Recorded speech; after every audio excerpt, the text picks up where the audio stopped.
better than your currency. Splurging millions, buying houses like Monopoly. Fucking 9 to 5, man, the money is a joke to me. Buying cryptocurrency. Hey guys and girls, welcome to this week's episode of the B.Invested Birchy podcast. I'm your host Nathan Birch. This is a show unraveling the truth to the facade of the 21st century. We're now exiting the matrix and waking up to motherfucking reality. A lot of Australians are waking up to a new reality this week, and whilst everyone was distracted by flogging and kicking a horse, and hopefully none of them died this year, people waking up to new realities that their interest rates have gone up. And I thought I would do a podcast this week just to address my thoughts on it, share with you guys what my views are on it, and I'm very outspoken about interest rates and the macroeconomics that sits behind, why interest rates go up and all that sort of stuff. So yes, interest rates now have gone up to 4.35% at the RBA. That is 435 basis points, when you're looking at it from basis points perspective. Going back about 20 months ago, we're at 10 basis points, which is the lowest that it had ever been in history of the world or the country, but all around the world, all the central banks had their interest rates at zero interest rate policy. So a lot of you are asking, Birchy, what's going on? You said the interest rates were going to go negative. They're going up. What is your thoughts? What is your take? What are you doing? How can you protect yourself? And what really is happening out there? So I have a chart which I will show on the screen for those of you that are watching this. And this chart is not in front of me at the moment, so I'm recording this. So the chart shows the last 3 recessions that have occurred and what has happened with M1 monetary policy versus the unemployment levels. And we have just broken through that point, and it's gone as high up as it could, and it's gone down as low as it could. And that there spells danger and spells that we're on the eve of recession. So I've been talking about in 2018 the GFD, which is a global financial depression, which I saw a recession unlike any other beforehand, and the depression in the future will be a hyperinflationary depression. And a lot of people are like, oh, well, interest rates have gone up, so you must be wrong now, Nathan, or whatever the case may be. Hey, I've never walked through one of these depressions beforehand, but none of you even understood what inflation was going back 5 years ago. And here we are with inflation of everything going up through all new levels, right? And food that's doubled or tripled. Every time we go to the shops, inflation is much higher than the numbers that we're being told to, and we're being lied to. And that's sort of what they're alleging is why the rates are going up. However, is much deeper than that as to why inflation is where it's at and whatnot. And put simply, the inflation levels are so high because we printed so much money, fake money out there in the system, and they're trying to control that. But interest rates aren't stopping inflation. If anything, the more that they're putting up interest rates, the more it's causing inflation. So let's go and have a look at some news articles, and I want to share with you my thoughts about buying in a high interest rate environment, what is good about buying in a high interest rate environment, some things that you can do to try and improve your position, just look at and take a bit of a deep dive into that. So my first article here is from news.com. For those that are watching, here's the article here. The burnout economy, the real consequences of RBA rate hike on ordinary Australians. With the RBA stinging mortgage holders again, they are widespread consequences for our economy. Australia is in a per capita recession. This means that the average individual's share of the economic output is shrinking. It is not a headline recession, only because of rampant population growth lifting the aggregate output enough to prevent it. So that's very important, right? I'm going to go to my next article later, and I'm going to talk about the population thing. So if we look at that, it says that we are in a recession. However, we're not in a headline recession because we have rampant population growth. And I said beforehand that the more damage they cause on this front, the only way that they can get out through this is by bringing in more tax slaves, right? We can't breed our population base quick enough, so we need to have migration and be importing more people that can pay more taxes. And this year, I think we hit over 600,000 new migrants to the country, which is obviously going to put more pressure in the system, create more inflation, and create more of the more alike. But anyway, we go back to the article. Before this comes at cost of environment, public service provision, and most presently, access to housing, inflation to recession. Albanese Government has deliberately used tearaway mass immigration to suppress wages and lift house prices. So there we have it, guys. It's actually seeing in articles now. However, it has overcooked the strategy. The housing economy is experiencing a tremendous demand and shock that is driving rents crazy. House prices are following and have already begun to lift consumption via the wealth effect. This is what is happening before the RBA finished squashing inflation. Hence, the government is directly to blame for a resumption in the interest rate rises. Bond market reaction speaks volumes. Near-term yields are higher than yields over 5 years. So what that is saying now, this is mainstream media, this is coming out of news.com, they are now highlighting that in the bond market, because when we look at interest rates, they're derived off the bonds, the future of the money that's being purchased out there, the near-term yields are higher than the yields over 5 years, meaning that we've got, so if you have your money, let's just go to the bank, for example, and let's say that you're stupid enough to put your money into a term deposit and lose it due to inflation and lose all your purchasing power. But anyway, let's say that we go and do that. If you locked your money away, let's say you got $1,000 and you put it in the bank, and you put it away for 3 months, you might get 2% interest. But if you put it away for 10 years, you'd want to get 3% interest because you'd want more money as a return for the longer duration due to the risk that's associated with it. So you'd expect that the longer you lock your money away, you'd get a higher return. However, if you're getting 5% for a 3-month fixed term account and for a 10-year you're getting 3% or 2%, you'd be sitting there going, well, why would I put it away for that long? And that takes us to the bond market and the shorter term bonds. So with the shorter term bonds, there's a risk associated with having it in for a longer period of time. So you'd expect that the short term bonds would be paying less than what the long term bonds would be. But because it's the opposite way around, it's called an inversion of the yield curve. And this is something that I said would happen before we head into the big recession that we're about to have. And my thought is that the bigger recession that we have, the bigger the stimulus packages would be on the other side. So we're now with an inverted yield curve. It's all over the news. We've got high inflation that they can't control with interest rate hikes. So we've got runaway inflation, right? If we have inflation at this level and we've got interest rates pushing people over the edge, what's that going to mean when they start dropping interest rates and people have zero confidence? This is all a part of the cycle for us to go to hyperinflation, us to lose our currency, and for everything to go up at rapid rates. And I don't have stats in front of me about hyperinflation, but if you go back and look at every hyperinflation that occurs out there, these sort of things happen on the lead up to that. So I am very, very positive that when we see this change in monetary reverse, a lot of people might be like, oh, it's hurting me, and I get it, right? I get it that things are a bit tougher out there. I get it that inflation's hitting you, plus your increased interest rates, something's got to give, whatever. But this is short-lived because we're now starting to see cracks in all different financial markets. This year, if we go to the US market, for example, we've had more bank blow-ups, like banks go collapse in the US market in 2023 than what we ever did throughout the GFC. We've seen, and that's due to the bonds, right? And these bonds, and we've got an inverted yield curve. Every time throughout the last 100 years that we've seen an inversion in the yield curve, it's been quickly followed up with a recession. When we have a recession, what's that followed up with? That comes with government spending, printing of more money, which causes more inflation and gets us into the next bubble that we're going to cause. So we can't even close off the last bubble, and they're trying to close off the last bubble before they take us to the new one. But the new one, there's nowhere to go apart from killing our currency. And that means that our debt will become worthless. That means that any asset that's anything apart from cash will rise in value. So very, very excited to see that. And I might not have been on the right date with an interest rate cut. I may not have been on the right exact figure that they're going to push. I said from the start that the system cannot support more than a 50 basis point rate increase. So from the first day when they increase rates at 10 basis points, it's mathematically impossible for the system to support more on a long term, more than 60 basis points or 0.6% of an interest rate at the cash rate at the banks. Anything above that will need to be finished with a recession.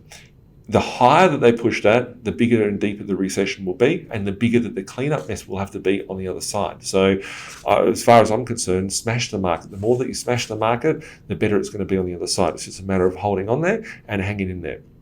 just remembering that that the rates have only been increasing for a period of 18 months, right? Yes, the stove has been turned up, the bubbles are boiling in the pot, and it might feel bad, but it's a matter of, it hasn't been that long, right? And when interest rates fall, if you go back through the RBA rate chart, and I encourage everyone to go and use trusty Google, you can go and look at this.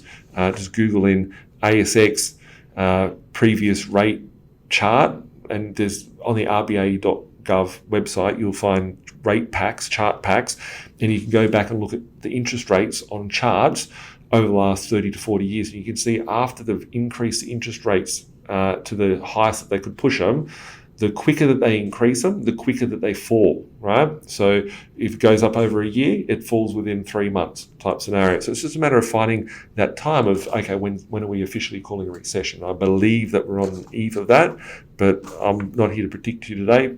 I'm just here to show all the evidence and stats.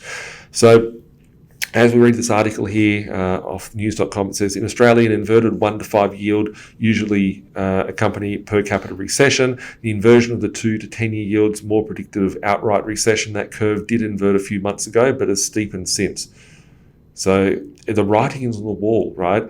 As far as they want to push these interest rates, keep pushing it, right?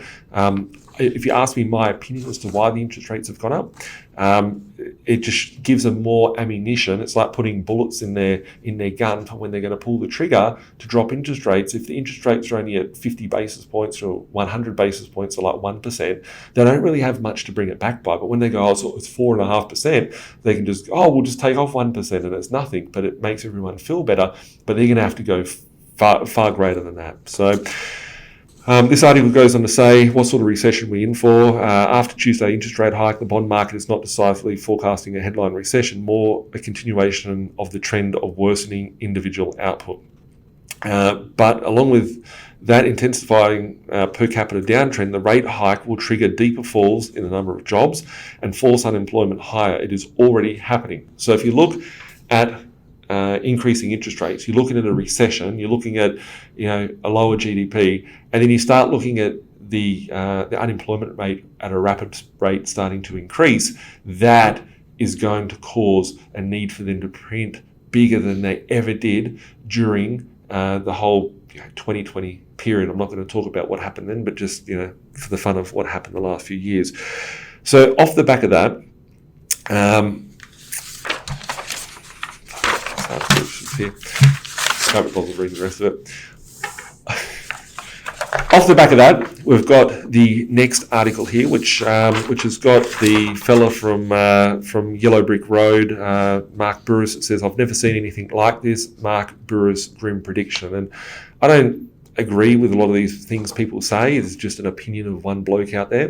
But this guy goes on to say he's never seen anything like this. As people try to get home loans in the middle of the crisis, he believes Labor is stoking. So this guy's gone political on it.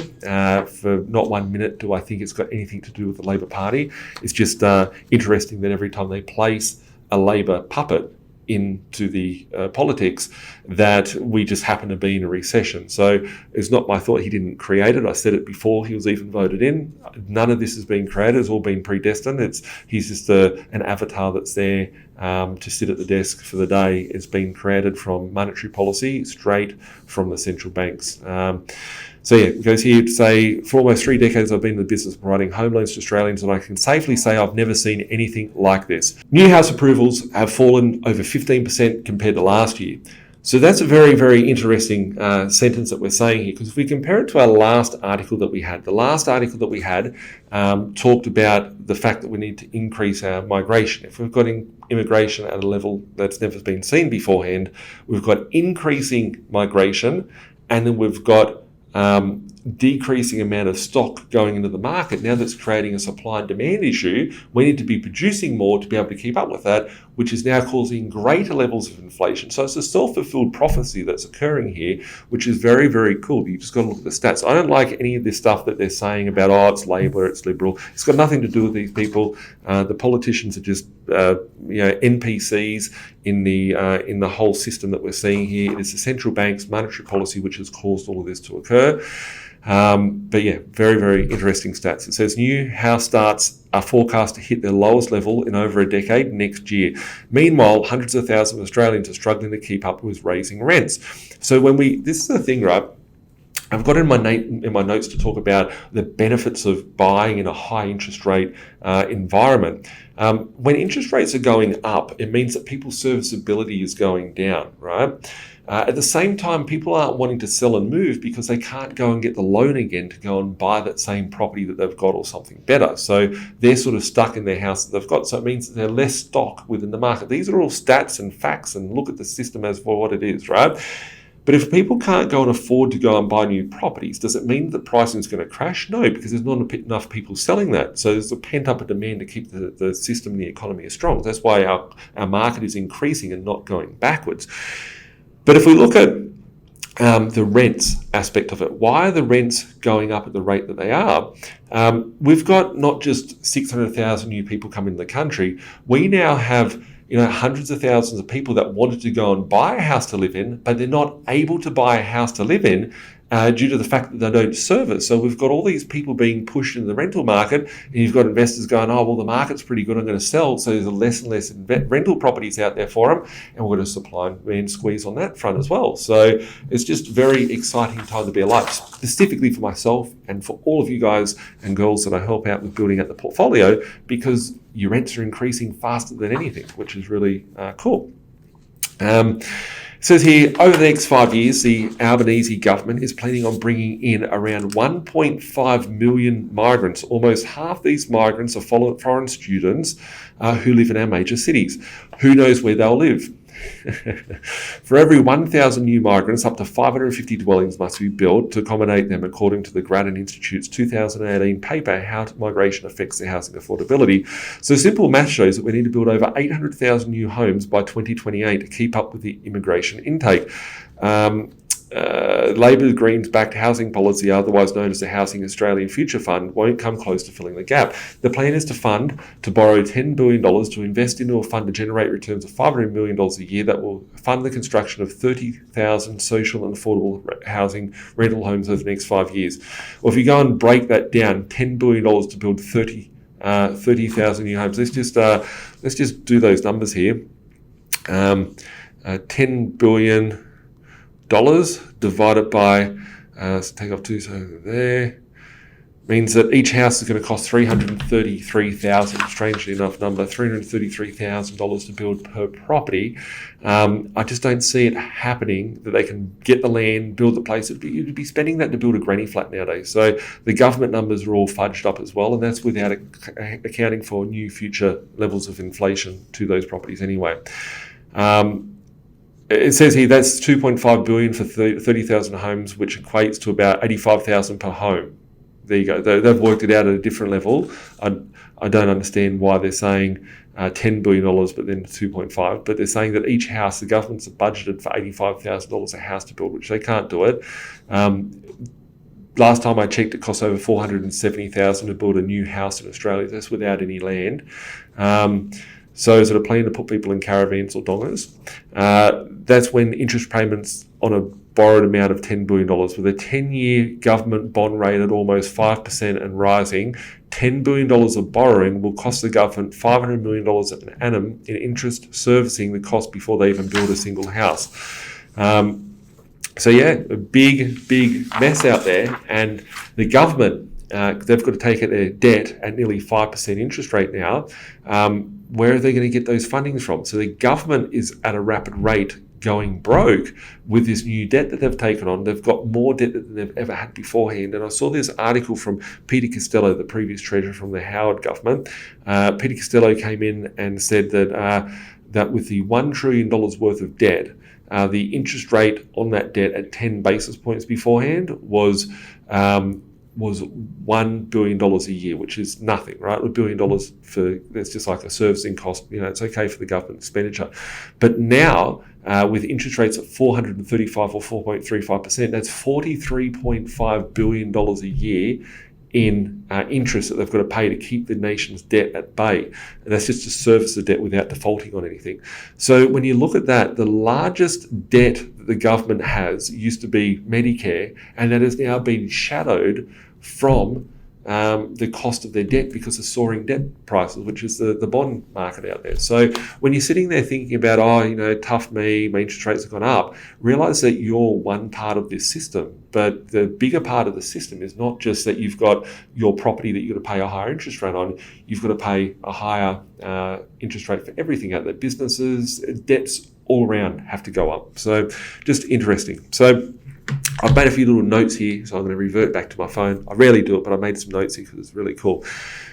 What are some benefits of being able to take advantage of a high interest rate environment? So technically, if we go back and look in previous times gone by, we've had high interest rates and we have seen crashes in property prices. There is a difference now, and that difference is supply and demand. We don't just have higher interest rates. We have inflation hitting every part of the market. So rents are now being increased a lot as well. So a lot of that rental income is being increased as well. But most importantly is that there's less competition. We're not seeing a property crash. We're actually seeing a market where property prices are going up and they should be coming down technically, right? But the benefits of this market is that there is slight less competition in some markets. If we go and look at fly around the country, we can look at areas like Perth or parts of Queensland or whatever, where there's new booms that are taking off, where 200 grand properties in 2023 have turned to 300 grand properties, and they're on the way to 400 grand properties. So there's areas which are just starting to break out of the boom. But if you look at other areas, just for a second, take a moment to understand that, right? We're in a market where interest rates are going up and property prices are going up. They're not coming down, they're going up. But there's some markets which are in those areas which have lack of liquidity in them, where there's some opportunity. So, I like a market. I don't like a market where we're into a boom, because when you're buying into a boom, you're paying a higher price and all these sort of things. When you're buying into a market with less demand, it means that there's a better opportunity to negotiate and all those sorts of things. So less competition, which is really good. Just imagine what happens to interest rates what happens to the property prices when interest rates do fall, the sort of level of inflation that we will start to see at that point. I think that we've been on a 15-year bender. Imagine it as like a big party where everyone's been fueled up on whatever, but on zero interest rate policy. So it's called ZIRP, zero interest rate policy. We've just had the largest, biggest party of cheap credit for 15 years, right? There's got to be a point when, something breaks on that. You just can't keep going out every day getting drunk and not worry about your hangover and keep having more alcohol and go on a big bender, right? But we've gone on as a country, as a global government world, everyone's gone on for a big bender, taking on cheap credit. We're at a point now where something has to change. I've tried to control it, but it ain't going to stop this beast, right? That party's got to keep going on because everything's going to fall apart. So natural progression is where I feel like we're at the moment. I feel like every time they increase interest rates, right? Just think about it this way. If you had $1 million mortgage and you were paying 3% interest rate 2 years ago, and now you're paying 7%. On your $1 million mortgage at 3%, that's 30 grand a year. On a $1 million mortgage now at 7%, that's 70 grand a year. That's a 40 grand increase, or 120%, 130% increase in your expenditure. So when we look at it from that perspective, that gets passed down the road, right? So it's putting more pressure. People are like, well, I'm not going to go and spend that money. I'll go spend it on rent. I'll go rent the property for cheaper. So every time they're putting the interest rate up, it's causing further inflation. That's how bad our currency is. The underlying fundamentals of our currency is that every time that they keep putting interest rates up, it's like everything gets inflated that little bit further. So now a shop is like, well, we can't make profit because we don't have enough people coming. We're going to have to put our prices up. I was out yesterday and I wanted to buy a bottle of water, right? And yeah, like water can go up, and I quite often drink like sparkling water and good quality water. I don't like those ones from those little plastic bottles and stuff. But all I could find was a bottle of Frantelli, which is those ones where you buy like 24 of them for $8 or something. They're now like $14 or something at Woolworths and Coles. But I found a bottle of Frantelli, or however you pronounce it, water, which is just like, it looks like home brand water. $4 for a fucking 600ml bottle of water, right? The shops now have to spend more for their electricity costs. The shops now have to spend more for their staffing costs. The shops now have to spend more and more and more. So they've got to make it up somewhere. So every time these interest rates keep rising, is causing a greater expenditure to the economy, and it's not helping. It's actually making things worse. So just bear that in mind as well. The biggest benefit that I think we've seen over the last 2 years, and this is the biggest benefit, and I'm so thankful that the RBA have just pushed the rates up, and it's happening all around the world, and I'll get to something else about what's happening around the world in a moment about interest rates.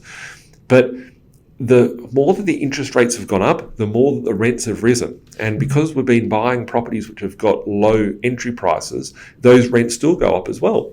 So we haven't, the rental increases for myself and most of our investors, the rental increases that we've seen have far exceeded the cost of that the cost of the borrowing. So yeah, you might have a 150 grand loan and it's gone up every 1%, it goes up.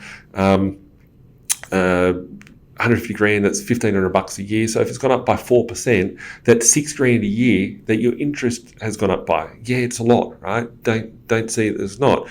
But if you have with that's about $120 per week extra that it's cost you over the last 2 years for a 150 grand loan. Like, I'd hate to be poor bastard's got like $1 million mortgage. Yeah, I've got mortgages out, lots of them, but I've got lots of cash flow streams coming through. But imagine, double income family, 2 people having to go to work, $1 million mortgage in the family suburbs, whatever. Like, you can't just go and push up rents for that, right? But if you've got these little properties and push your rent up $50 here, $80 there, whatever, your rents will cover that cost. So for the strategy that we've had, and I've always talked about, the boring strategy of below market value, upside for cash flow, good, strong capital growth. The thing that you'll see, it may not be as exciting throughout other market cycles, but it is a very recession-proof property portfolio to be having. So as interest rates have been rising, as have our rents. So I would say, if we go back last 2 years, predominantly amount of the rents that have increased. I know personally, because when it comes to Blink Property, I personally put up the rents myself. So I review all the rent reviews each month. Probably got thousands of tenants out there that if they heard this, they'll be like, that fucking prick, and get a pitchfork out for me. But I oversee those rent increases, and I would, hand on my chest, believe that we would have seen at least $120 a week on average for the rents over the last 2 years that have increased. So if you look at that and you go, well, the rents have increased, the rates have increased, we're at a net neutral position. The point is when the interest rates do come down, what is going to happen? The rents just don't come tumbling down. The rents stay where they are, and then the house prices take off again. So all those people that have got 10, 15, 20 properties, they're going to become more wealthier out of this. So it's just a natural part of the cycle. So that's why I'm not too fussed about it. So if we look all in all, right, overseeing the whole interest rate situation, right, yes, there's a lot of people out there that are disadvantaged. If you look at my own position, yeah, I've gone up hundreds of thousands, maybe $1 million a year worth of extra interest that I have to pay to the bank. So I could be sitting on the fence going, oh, I'm so angry about the interest rates, blah, blah, blah, blah, blah, blah, blah. However, I'm looking at it from the flip side. I'm seeing that the opportunity wouldn't have been there for me to be able to push up my rents, for me to be able to see the growth across my portfolio. There's lots of, other elements to it rather than just looking at it purely from an out-of-pocket expense. If I go and look at my principal place of residence, that is a different story, right? Because it doesn't generate income and all that sort of stuff. So yes, some instances I don't win from, a lot of instances I do win from. You need to look at the whole picture. And you might be sitting there thinking, okay, yeah, this is my position. How can I benefit from that, right? So, there's lots of things that you could be doing. There's lots of things that you should be doing. Firstly, I think everyone should call their bank and just have the conversation and just say, hey, the interest rates have gone up a lot. I've had my broker contact me and say, hey, I should refinance. They can get me a cheaper interest rate, etc. Just before I go and refinance my mortgage, just wanted to see what you guys could do and offer me to, maybe potentially help me out a little bit here to lower the interest rates. What options do you have? Maybe 50% of the time, the bank will actually look at your position and give you a bigger discount on your interest rate just to keep you there as a loyalty thing. They'll send you off to the retention team, and there's a way to be able to negotiate your rate. So that may affect you a little bit today, and you'll be like, well, it's come down 0.5%, but it hasn't come back down the 4% that it's gone up by. But when you look at the interest rates when they drop, that discount that they apply to your loan will stay throughout the whole course of the 30-year or whatever term it is that you've got in your mortgage. And when the interest rates come back down, they'll be lower than what they were before they went up. So just something to bear in mind there. You should be looking at your rental return and seeing when you can actually go and review your rents, what you can do to push those rents up. If you haven't given yourself a rent increase in the last 12 months, you need to, right? If you haven't given yourself a rent increase in the last 6 months, you should probably look at that again. If your rent is coming due anytime soon for a new lease renewal, you need to be reviewing that.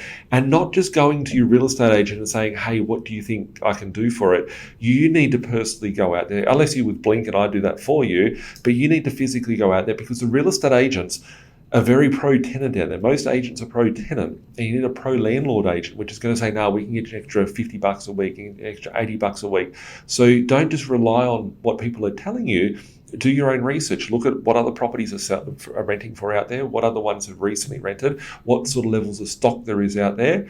Calculate that all into your equation and go, well, look, I can push it up another $30, another $50. Don't just trust what your property manager says, because over 80% of the properties that we are buying at the moment are severely under rented to the tune of about 30 to 40% per annum, right? The rent is crazy, right? So look at what options you've got as levers to reduce your costs from your mortgages, to increase your cash flow. Look at what other things you can do out there to improve your lifestyle and position yourself. Because this time frame that we've got, I think that we're blessed with, it is an opportunity. Once the interest rates come tumbling down, it's going to bring all these people into the market. Like, just remember, as I said beforehand, we haven't seen a property crash, and we've got interest rates at a crazy level that we haven't seen for 2 decades. We've never seen interest rates rise at such a level that they have, because we were coming from a zero interest rate policy. So interest rates jumping up from 10 basis points to 435 is 4,250% increase in interest in the last 18 months. It's never done that beforehand. Every time they've come down after that has fallen in a period of, it goes to a lower point than where it started off at. So the new low is generally lower than the old low before the interest rates went up. So go and look at it on the RBA chart back, like I said beforehand, and see the opportunities of writings on the wall. It's baked in the cake, whether it's this month, next month, and next month, 3 months ago, 6 months ago. It is inevitable for the system to continue the way it is. It is inevitable. It is impossible for it to occur. The average mortgage holder in this country, mortgage has gone over $60,000 a year. That is the average mortgage in the country is over $60,000 a year. That's $1,200 a week, the average mortgage. Just think about that, right? How many families are going to be able to support that?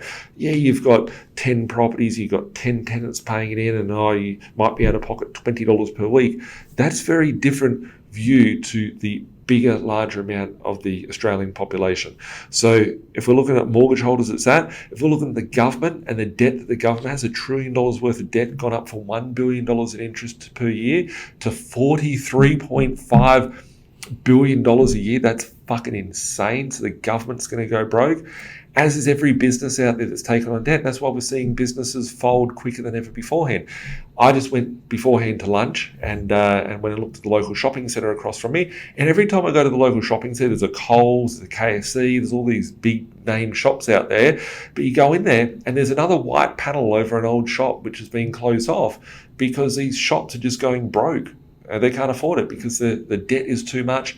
The liquidity is drying up. With the interest rates at the level what they are now, people just don't service the debt.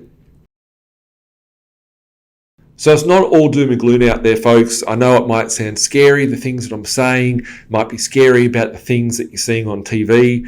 But once again, on the TV, you see aeroplanes taking off that are inflatable, fake planes and fake balloons and fake things like that. So what can you really trust out there? All you can trust is the numbers. All you can trust out there is what's physically happening, what you can see and what you can calculate with your own eyes. So I always say to everyone, don't trust anything, always be questioning everything and have a plan in place. So looking at your position, if you are feeling a bit stuck at the moment, you can always reach out to us at B.Invested, email us at admin@binvested.com.au, book in a call with my team, 1300 367 925, see what options there are out there.